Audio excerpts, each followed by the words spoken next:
Well, happy Mother's Day to all the moms. This is a day to honor you and lift you up. And so this morning we're going to look at Proverbs 31, and we're going to look at some important things about moms. So you can go ahead and turn your Bibles to Proverbs 31. While you're looking there, I want to tell you some of the things that moms teach us. So here are some things that moms teach us as we grow up. Mothers teach us about foresight. Make sure you wear clean underwear in case you're in an accident. Mothers teach us about logic, because I said so, that's why. Mothers teach us about irony. If you fall out of that tree and break your neck, don't come crying to me. Mothers teach us about maturity. Eat your vegetables or you'll never grow up. Mothers teach us about religion. You better pray that comes out of the carpet.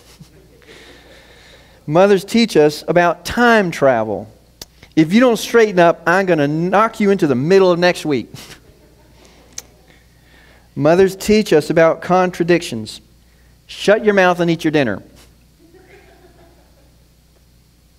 Okay. Mothers teach us about contortionism. Will you look at the dirt on the back of your neck? Mothers teach us about hypocrisy. If I told you once, I told you 1,000,000 times, don't exaggerate. Think about that one. Mothers teach us about perseverance. You're going to sit here until you eat every last piece of that broccoli. Mothers teach us about genetics. You're just like your father. Mothers teach us about anticipation. Just wait till we get home. I don't want to go home.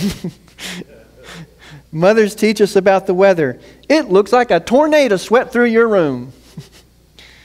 Mothers teach us wisdom. When you get to be my age, you'll understand. Mothers teach us about the circle of life. I brought you into this world and I'll take you out of this world. Mothers teach us a lot of stuff, don't they? So, what are mothers owed for all their hard work? Well, we're going to find out this morning. Proverbs 31, chapter 31, verse 10. We'll start there, verses 10 and 11.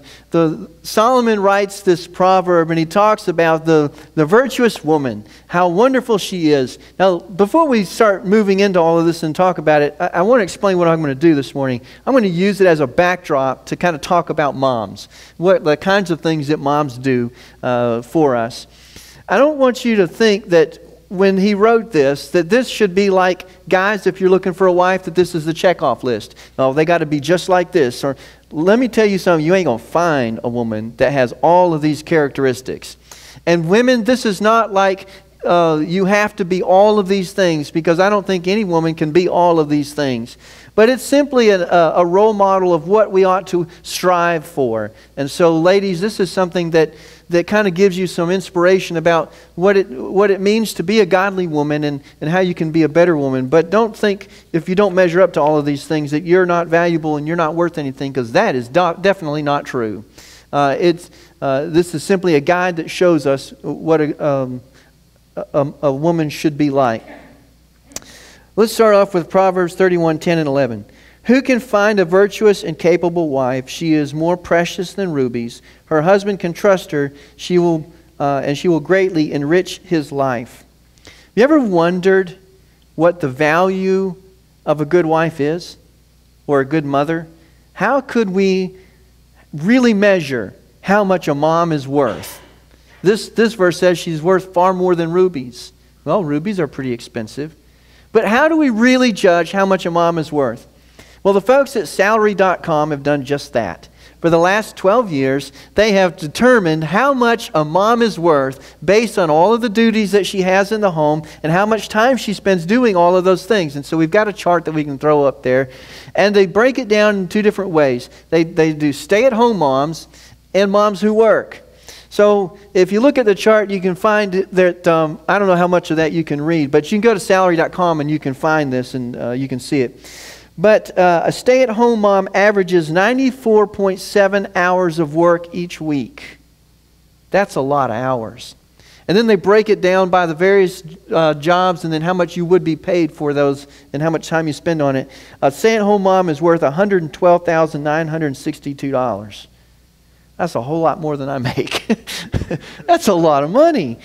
And the working mom puts in 57.9 hours on top of what she puts in at work. This is in addition to what she does at work. And her value at home alone is $66,979, not counting what she earns in the workplace. So, moms are worth a lot. Moms are worth a whole lot. Let's go on. Proverbs 31:13. Actually, if you think about it, a mom is pretty much priceless. You can't put a price on a good mom. Right, Mom? Proverbs 31:13. She finds wool and flax and busily spins it. Now, how many of you guys, how many of you ladies make your own thread and yarn? And no, we don't do that anymore. Okay, so this is a little bit outdated. In fact, we don't even make clothes in this country hardly anymore. Most of our clothes are made outside this country and we import them. But the concept is still true. A mother would prepare their clothes for their family. Well, today, moms take the kids shopping to go and buy clothes. And especially in August when it's time for school to start. Oh, it's time for new school clothes. I remember those trips as I was a kid, going to the store to get new clothes for school. What a chore for me. I hated my new clothes. And I bet my mom hated it 3 times as much as I hated it. Because now I understand. You know that thing, like I said earlier, when you get to be my age, you'll understand? Oh boy, do I understand. Because now I have 2 boys that we've raised, and thank goodness the past tense, raised. Andrew turned 18 last week, so woohoo, he's a man. But the boys are growing up. But taking them out to get clothes, man, what a chore that is. And the thing is, clothes are expensive. Clothes are not cheap. They're expensive. And to make matters worse, when you go to the store to buy clothes for the kids, I don't want that. That's not the brand name. I want the cool stuff that all my friends got. I don't want them tennis shoes. I want the Nikes. I want the good stuff. I want the expensive stuff. And so they don't just want any clothes. They want the expensive clothes. You can't just go down to Walmart and pick out clothes for them. You're like, I ain't getting clothes from Walmart. They want to go to the Gap, and they want to go to, Old Navy and American Eagle and all those places. So clothes are expensive. They're hard to. Kids are picky too. Have you ever noticed that? Kids are so picky. Some kids. Now, some kids are not. But some kids are. And the parents work so hard, especially moms, trying to get clothes for the kids and make sure they have clothes to wear. And they outgrow them like weeds. So like we were buying shoes for Aaron like every 3 weeks, because his feet kept growing. So we were constantly buying shoes for that boy. And but they just keep growing, and you got to keep buying clothes. It's a tough job trying to keep kids in clothes. Proverbs 31:14. She is like a merchant ship bringing her food from afar. In the old days, they had to go and gather food and bring it home and prepare it. And their gathering of food was not like it is for us today. It's not a trip to the grocery store. It was a trip to the market where you would buy animals that had been slaughtered, and you would buy the fresh produce, and then you come home and you put it together. You couldn't just go buy a can of SpaghettiOs, and pour it out and put it in the microwave. Not like that. So these days, we have it a little bit easier going to the store and picking up food. But at the same time, there's a bit of a problem in this. Because the foods that are already prepared in the boxes and the cans and so forth are less nutritional than the foods that you make yourself from scratch. And so moms who really want to feed their kids well, and some kids have problems with their health, and they have to be fed a special diet. And so some moms really have to go out of their way to take care of their children. But a mom that wants to make sure that their children are well fed can't just go and pick up stuff that's already prepared. She's got to get fresh produce and fresh meats and cook stuff like from scratch. And that takes more time. But most women today are working. So moms really have a tough job trying to work all day long and then come home and prepare delicious and nutritious meal for their family. It's not easy to do it right. Verse 15. She gets up before dawn to prepare breakfast for her household and plan the day's work for her servant girls. It was kind of like that in our family. My wife usually was the one that was up first and making sure that all the kids were awake and ready for school and dressed and out the door and so forth. I remember when I was a kid, I'm sorry, Mom. I was the hardest kid in the world to get out of bed. I hated waking up in the mornings. I couldn't stand it. And I can't tell you how many times I missed the bus because I was so lazy at getting up out of bed. I mean, I did it. I'm just confessing here. I did it a lot. It's a tough job just getting them up out of bed and then making sure that they eat something for breakfast and that they've got everything taken care of. And what happens on school days? When kids get up and you're getting them ready for school, it's one thing you've got to get them up and you got to make sure they get dressed appropriately and you've got to make sure they eat something. And then what do? They say, oh, by the way, Mom, I need you to sign this permission form. It was due yesterday and I forgot. Oh, yeah, and I need $49 to go with it because we're going to Mississippi. So I need that today because it was due yesterday. Or, oh yeah, I forgot. I got a project this morning. I need you to take me to the store. I need to get marshmallows and toothpicks and I need to get crepe paper and what? Moms have a tough job. Oh, and by the way, look at the end of that verse. And plan the day's work for servant girls. Now that's what you need. That's what you need, woman. You need a servant girl in the house to help you with all this stuff. Now, if you had all of that, you could be this woman. If you had the servant girls around to help you organize the day, now you could be this virtuous woman from Proverbs 31. Oh, boy. Proverbs 31, verse 16. She goes to inspect a field and buys it. With her earnings, she plants a vineyard. She is energetic and strong, a hard worker. She makes sure her dealings are profitable. Her lamp burns late into the night. Her hands are busy spinning thread, her fingers twisting fiber. Being a mom is an industrious job. It's hard work. There's a lot to be done. She gets up early, but then she burns the midnight oil too, going to bed late. First one up, last one down. And so mom spends a lot of time working hard all day long. Now this woman in Proverbs 31 was the kind who went out and got busy in industry, taking care of business. You know, buying a field and planting a vineyard and making a profit and making sure that things are taken care of. And today's women are just as hardworking because they're out there working just as many hours as the men are. So they're hardworking ladies. And by the way, my hat's off to any single moms. If you're doing this on your own, I don't know how you do it. My hat is off to you. Congratulations. And may God bless you richly for what you do. That's a tough, tough job. There's a woman I want to mention. I don't actually think she was a mom. I don't think she ever had kids. But she's a really neat example of an industrious woman. Long ago, I told you about Robert Kearns, who invented the intermittent windshield wiper. Remember, I talked about how he had a long battle in court trying to defend his patent with the automobile manufacturers. Well, the first one to invent a reliable working windshield wiper, period, was not a man. It was a woman by the name of Mary Anderson. And she lived here in Birmingham, Alabama. She lived off of Highland Avenue at Fairmont Apartments. In fact, she built Fairmont Apartments. And she was, at one time, the oldest member of, let me make sure I get the right church, South Highland Presbyterian Church. So this is a woman who was industrious. Her family moved to Birmingham when she was young. And at some point, she moved out to Fresno, California, where she was in charge of a cattle ranch and a vineyard. And then I think something happened with her aunt. She had to come home and take care of her aunt.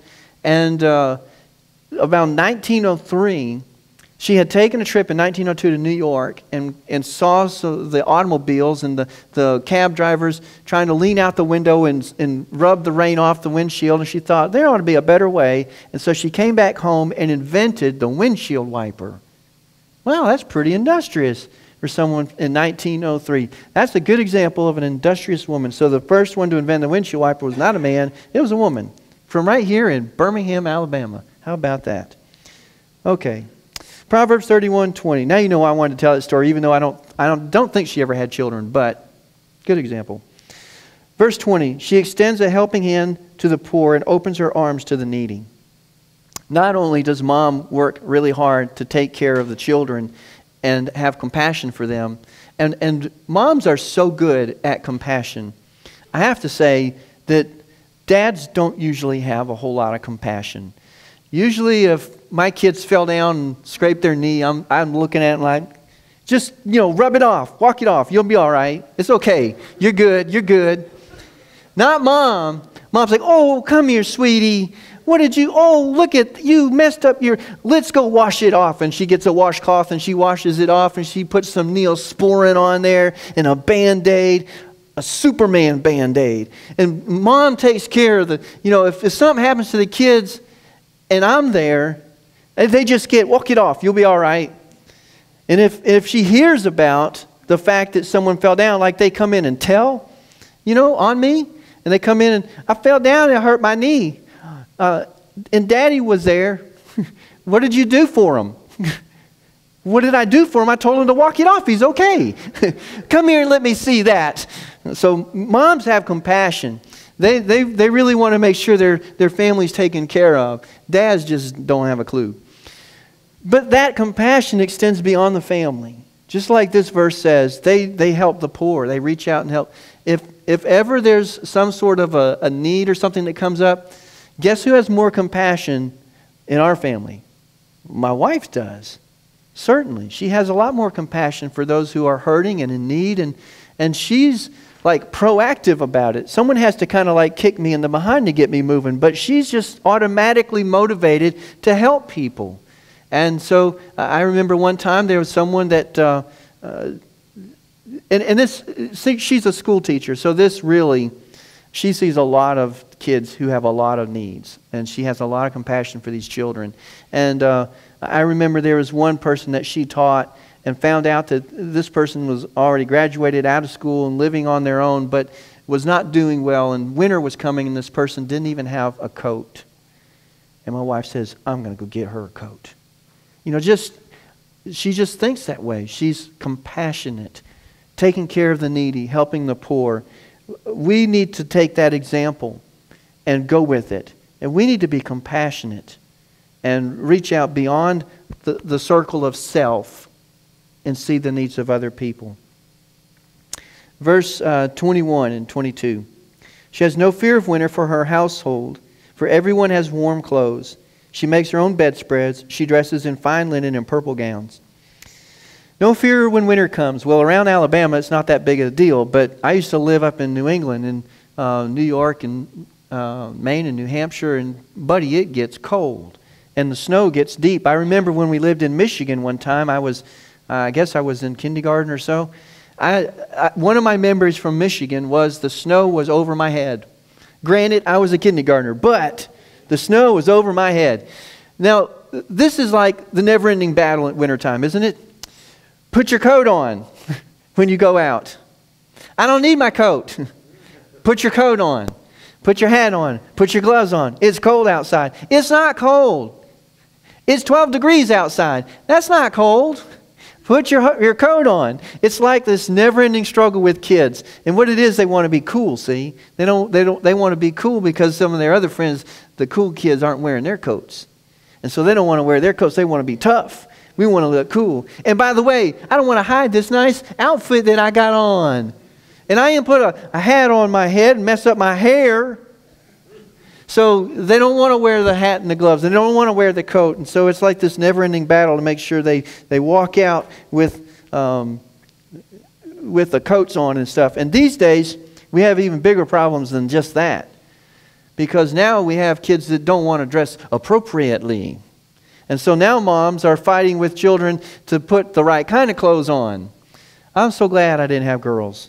I'm telling you what, if I had a little girl, if I had a daughter, she would be wearing a turtleneck sweater every day of her life. And it would be one size too big. But Dad, it's 95 out. So that thing's in style, baby. You look great. Come on. Pink is your color. So, no. I'm so glad I didn't have daughters because that would just drive me crazy. And with the boys, pants on the ground. Pants on the ground. You know, I remember one time, I'm going to tell on Aaron a little bit. He was, now I have to say that my boys don't wear their pants on the ground like you've seen some. But it's the style now is to wear pants a little bit lower than, you know, like the waist is here. That's where the belt goes. That's God made hips so that the belt goes above the hips and holds the pants up. That's how it works. We were genetically designed to wear belts above the hips. I remember Aaron was getting fitted for prom, and when he came home with his outfit and he put it on, he was like, these pants are too long. I said, well, if you put your waist up where your waist is, they won't be too long. But that's the style, see? This idea of wearing your pants like way down low and your underwear hanging out, I don't get that at all. In fact, in Autauga County in Alabama, a judge cited a guy with contempt of court and put him in jail because he showed up in court with his pants hanging down. Whoa. And I like these stupid criminal files. There was a guy who went into a Quick Mart and he was going to steal some beer. And so he went into the Quick Mart and he got 2 18-packs of beer, and he was running to the car and he tripped up on his pants on the ground and fell down and spilled all the beer all over the parking lot. And he got up and got into his car. And it was caught on video. So we got some still pictures. I didn't download the video, but you can go on YouTube and find the video. It's hilarious. The guy's trying to run to his car and he trips up on his low-hanging, sagging pants. And it falls on. Oh my goodness. Poor moms trying to get their kids to wear the right kind of clothes and wear them the right way. It's a tough job to get moms, to get the kids to behave right. And this verse also talks about the fact that she makes her own bedspreads. I remember, I don't know how many of you these days make clothes and bedspreads and things and quilts and stuff like that, but it used to be a big deal. I remember my mom used to make a lot of our clothes. And so there's several things that I wore when I was a kid that Mom made my clothes. But she also made bedspreads. In fact, we have today a bedspread that Mom made out of leftover fabric from clothes that she made us when we were kids. So that's kind of cool to have.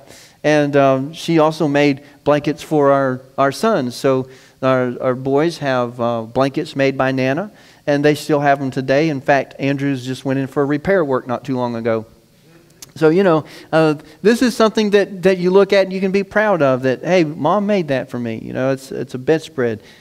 Now, I know that everybody doesn't do that these days. But look at the end of that verse. It says, she dresses in fine linen and purple gowns. This woman has time to put on the evening dress and look nice in spite of all this work that she does. And she looks good. Hats off to Mom. All right.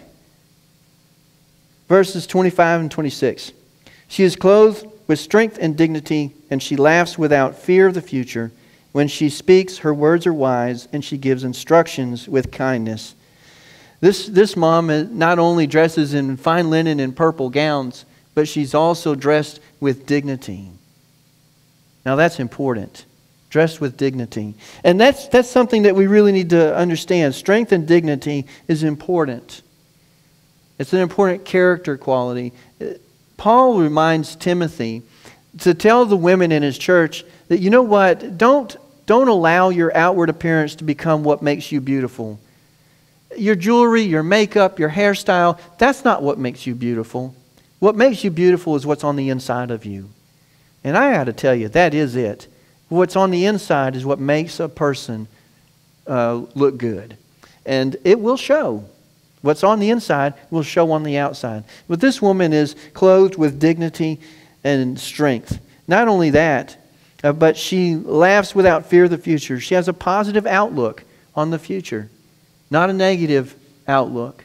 Not worrying about every moment of every second, but having a positive outlook, having faith. That's what that's all about. Having faith in God, trusting in Him to take care of us.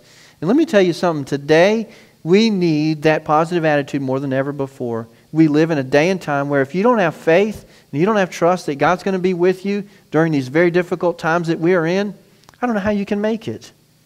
I really don't. We've got to have a positive outlook and to have faith in the Lord that He's going to be with us and He's not going to forsake us. Here, and moms need to speak positive words into their children. When she speaks, her words are wise and she gives instructions with kindness. We've got to be able to speak positive things into our children and into other people. And that's so important because we can damage a person by speaking negative things into their lives. And we have to be really careful about that. I personally have to be watchful of the things that I say because I don't want to be too negative. And I can go down that road. I don't know why. But I want to be positive for my kids because I want them to know that, hey, they can do it. They can make it. They can do good things. Listen to this quote. My mother said to me, if you become a soldier, you'll be a general. If you become a monk, you'll end up as a pope. Instead, I became a painter and wound up as Pablo Picasso. He became a great painter because his mom reinforced him positively. He recognized the positive influence of his mother in his life, influencing him to do great things. We need to speak with wisdom when we give advice. And we also need to speak with love when we give advice. So many times people will give advice, but they'll give it with condemnation or condescension or criticism. Advice is received much better when it's given out with love. And we need to be careful about that. Here's another quote by E.W. Caswell. He said this, "The mother, more than any other, affects the moral and spiritual part of the children's character. She is their constant companion and teacher in formative years. The child is ever imitating and assimilating the mother's nature. It is only in afterlife that men gaze backward and behold how a mother's hand and heart of love molded their young lives and shaped their destiny." Well, that's quite a role to take on, to shape the destiny and life of a person. But that's what a mom does. Verse 27, she carefully watches everything in her household and suffers nothing from laziness. Let me tell you something. If you want to be a mom, you can be lazy, but you can't be a good mom and be lazy. It doesn't happen because mom's job is never done. And I see you women, you moms, a mom's job is never done. From early to late, all day long, there's so much to do. So being a mom is a hard job. It'll keep you hopping pretty much all the time unless those kids are sleeping or at grandma's. Other than that, you're busy and you're taking care of those kids. Here's a list of things that will make some of you smile. These are things you know you're a mom if. So, you know you're a mom if you count the number of sprinkles on each kid's cupcake to make sure they are equal. You've ever cheered because someone has gone to the bathroom in a toilet. You must be a mom. You've gotten tiny fingerprints all over your touchscreen anything. You must be a mom. Your me time usually consists of daddy watching the baby for 30 minutes while you clean up the kitchen. You can't remember the last time you ate dinner without cutting food on someone else's plate. Or you've accidentally cut the food on your husband's plate. You know your mom if you think the first day of school is both the happiest and saddest day of the year. Or you think the first day of summer is both the happiest and saddest day of the year. You've completely forgotten what people without kids do for fun. Or this one, finally, you find yourself locked in the bathroom with a piece of chocolate cake telling your kids, "Mommy just needs a minute." You must be a mom. Verses 28 and 29. What does a mom deserve for all of the work that a mom puts in? I think maybe moms deserve the Nobel Prize. Maybe they deserve the Medal of Valor. Maybe they deserve the Purple Heart. Moms deserve something. They don't usually get a Purple Heart. They don't usually get the Medal of Valor. But here's what they should get. Verses 28 and 29. Her children stand and bless her. Her husband praises her. There are many virtuous and capable women in the world, but you surpass them all. Mom deserves a word of affirmation from those that she cares for that says, hey, you deserve the best because you are the best, because you've done so much for me in my life. And so moms deserve praise. They deserve their children to rise up and call her blessed. There's even a commandment. In the 10 Commandments, God included, honor your father and mother. Stuck in there with all the stuff about don't lie and don't steal and don't covet. He's stuck in there in the 10 Commandments, honor your father and mother, that your days on the earth might be long. God promises a blessing to children who will honor their parents. And those children who don't honor their parents, well, they don't get that blessing. Verse 30 says, charm is deceptive and beauty does not last, but a woman who fears the Lord will be greatly praised. It's true that you can snag a husband with charm and beauty. But if you really want to be a godly woman, if you want to be a great woman, the charm and the beauty are not what you need to rely on. You need to rely on what's on the inside. As a godly woman is going to be better off in the long run than a beautiful, charming woman. Because, let's all face it, one day you're going to get older. And what's going to last longer? What's going to last longer is what's in the heart. And what's going to win someone over? What's going to win someone over is what's in the heart. And so that's a lot more important than anything else. And the most important thing of all is to have a heart that's filled with the love and faith of Jesus Christ. That is far and above, beyond anything else, the most important thing that a woman needs in her life is to have a heart that is filled with the love of Christ. Charm is deceptive and beauty does not last, but a woman who fears the Lord will be greatly praised. And then the last verse, verse 31. Reward her for all she has done.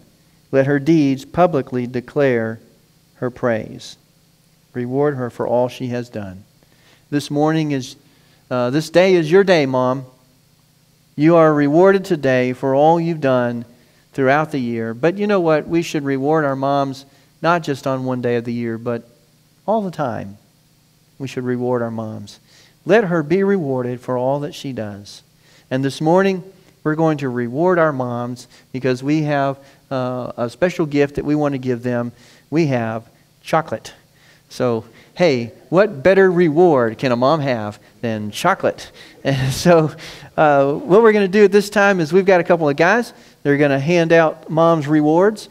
And we want you moms to raise your hands and let everyone know. We want to make sure the moms get something. And if we have leftovers, even if you're not a mom and you're a woman, then we'll let you have some chocolate. But we want to make sure our moms get it first. So guys, go ahead and if you would pass out our moms' rewards.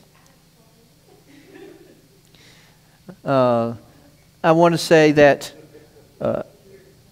we showed that. Yeah, Mike, I don't think they're going to give you any chocolate. Oh, the dad's wanting to get in on this. Where's my chocolate? Your day's coming in June. Are you saying you want chocolate? You want what? Oh, fishing lure. Hey, that's a good idea. Fishing lure or maybe some beef jerky. All right.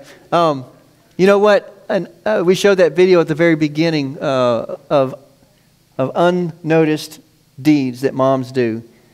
Unrecognized deeds are not unrewarded deeds. Even if your kids don't reward you, the Lord does. And you can trust that God will reward you for all your hard work that you do for your family throughout the year and throughout your lifetime, because it's not just a year's thing, it's a lifetime. So unnoticed acts are not unrewarded acts. God will see to it that you are rewarded for your kindness and your good deeds. All right, did all the moms get chocolate? Is there any mom that missed out? All right. Did you miss out? You got some, okay. All right, so are there any ladies that are not no, Bud, you don't get any either. All right, so we've got some other women in here who aren't moms. If you will, at the end of the service, we're going to let you guys get some too. But let's go ahead and let's pray, and we'll end our service.